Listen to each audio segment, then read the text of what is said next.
Hey everybody, welcome back to the channel. I'm Jim, doing a little review here for a movie that I finally watched after a very long time. This is Fright Night Part 2 from 1988, 1 hour and 44 minutes, rated R. It's the continuation of the story of Charlie Brewster and Peter Vincent facing more vampires, and specifically vampires that are out for revenge. These vampires are targeting Charlie and Peter Vincent. Directed by Tommy Lee Wallace, written by Tom Holland, Tim Metcalf, Miguel Tejada Flores. Hope I said that right. William Ragsdale reprises his role as Charlie Brewster, and the immortal, I say that quite a bit, immortal Roddy McDowall as Peter Vincent, great vampire killer. Tracy Lind plays Alex, the love interest of William Ragsdale's character Charlie. And Julie Carmen plays Regine Dandridge. That's right, I said Dandridge. She's somehow the sister of Peter Dandridge, or whatever his name is. And I know there's people that have an affinity towards some of these other characters. I thought they were okay. The one of note that I noticed was John Grice, who plays one of the vampires in the little group, the little troop of vampires in this movie. He's kind of like a werewolfy. It's like a hairy vampire. But oddly enough, I recognize him, of course, as being the werewolf in the Monster Squad movie, and I thought that was kind of fun. So I have mixed feelings about this movie. I'm going to read a bigger synopsis of it. Pardon me for doing that, but in case people don't know, this takes place 3 troubled years after the blood-soaked events in Fright Night 1985 and countless therapy sessions. Charlie Brewster comes to terms with a freakish incident that scarred his adolescence, and to convince himself that the undead creatures of the night were only figments of his imagination. Charlie severs ties with Peter Vincent, his former vampire-slaying companion. However, when alluring, mysterious actress Regine Dandridge and her rowdy entourage of eccentrics set foot in town, Charlie's past suddenly comes back with a vengeance. Is history repeating itself? Yeah, it sure the fuck is. So much so that there were, like, in my opinion, scenes from this movie that were directly redone from the first movie, and it was annoying. I tell you what, I appreciate the music.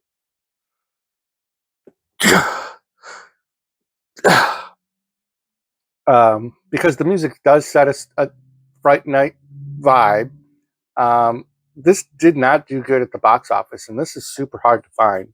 It had a $7.5 million budget, and the IMDb gross listed for worldwide is 2,983,000. So I had a hard time finding this even on any streaming um, site, and a good friend of the channel, Mr. Bones, let me know. He's like, hey, Fright Night 2 is actually right here on the YouTube. And I was like, what? So yeah, the whole full movie is on YouTube. I'll link that down below with Mr. Bones' channel as well. He does a lot of great movie reviews. And yeah, just kind of a weird concept. Uh, I almost want to say that they only did this as a money grab. The first movie did great, and I was hoping for more out of this movie. I wish they would have done, some more originally thought out stuff. If that makes sense. Um, I'll read off my notes as I wrote them, just to kind of give you my feelings as I was going through the movie. This is one of those movies where I took notes as I watched it. I loved Peter Vincent's apartment. It looks like it wasn't necessarily the same one, but it was stylized as the same. And the apartment building itself is a major part of the movie. That's where we find Regine and her entourage. And this had that weird uh, vibe of, like vampire groups from the 80s. Like they all had like weird, one was, roller skating at one point, just kind of silliness. We do get a boob shot in this movie. We get to see some boobs. I do appreciate that they did include that. I mean, that's a staple you want to do a good horror movie, you got to have some boobies. And yeah, let's see. I did find it interesting when Regine met Charlie at one point at his dorm. She mentions that she would kill for a cup of coffee, and I can relate to that. There are days that I need to get that cup of joe, get that caffeine in me.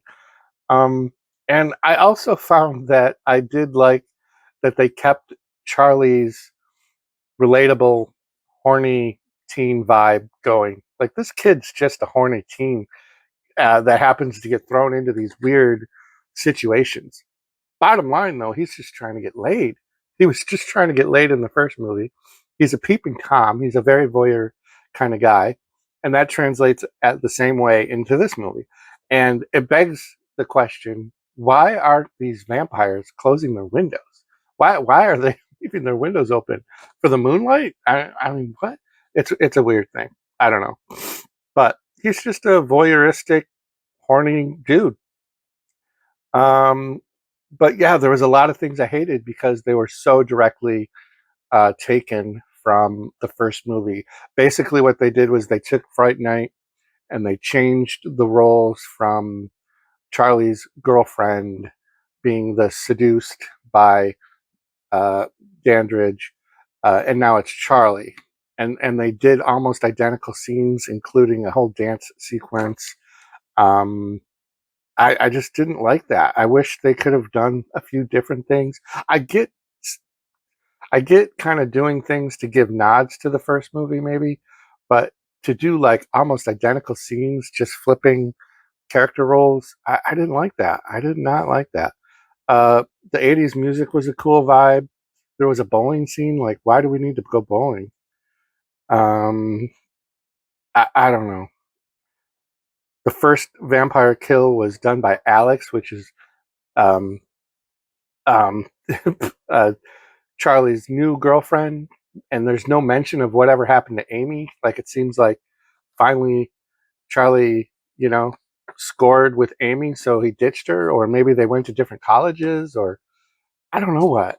I mean, obviously, Amy probably wasn't available. She probably wanted to separate herself. Maybe she was doing the Married with Children TV show by now. I don't know. But it just was like an okay sequel. There are some good practical effects with some of the vampire kills. Not nearly enough action. It just really seemed like it was a rip-off of the first movie. Very anticlimactic scene at the end. For the first time watch, I wrote that it felt like I was rewatching the original.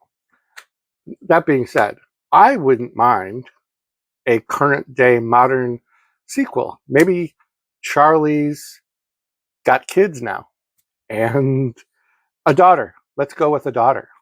And maybe there's another Dandridge hiding in the background somewhere, and they could work out a movie as long as they don't like copy scene for scene. And I know that there's been two Fright Night. There was a Fright Night reboot and then a sequel to that.